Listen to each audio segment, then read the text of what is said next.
અસર કરનારામાં ઉભરાતી ગટર અને ટ્રાફિકની સમસ્યાથી રાહદારીઓ અને વાહન ચાલકો ત્રસ્ત। ભરૂચ શહેરમાં ઉત્તરાયણ બાદ ઉઘડતા દિવસે કસકર ગરનાળામાં ટ્રાફિક જામ ઉભરાતી ગટરથી સ્થાનિક દુકાનદારો તેમજ રાહદારીઓને પારાવાર મુશ્કેલીનો સામનો કરવો પડી રહ્યો છે।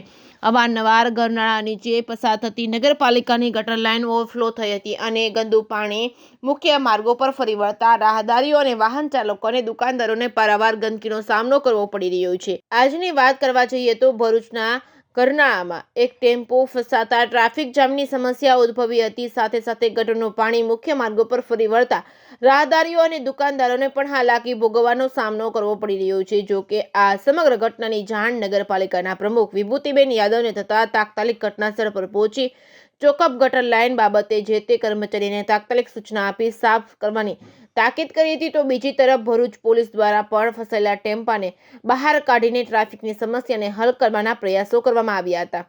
ઉલ્લેખનીય છે કે ગરનાળાની નીચે પસાર થતી ગટર લાઇન અવારનવાર ચોકઅપ થઈ ઓવરફ્લો થતા નક્કર કામગીરી થાય તેવી દિશામાં નગરપાલિકા કામગીરી કરે તેવી લોક માંગ ઉઠવા પામી છે। Reporting by Ketan Mehta, Bharuch.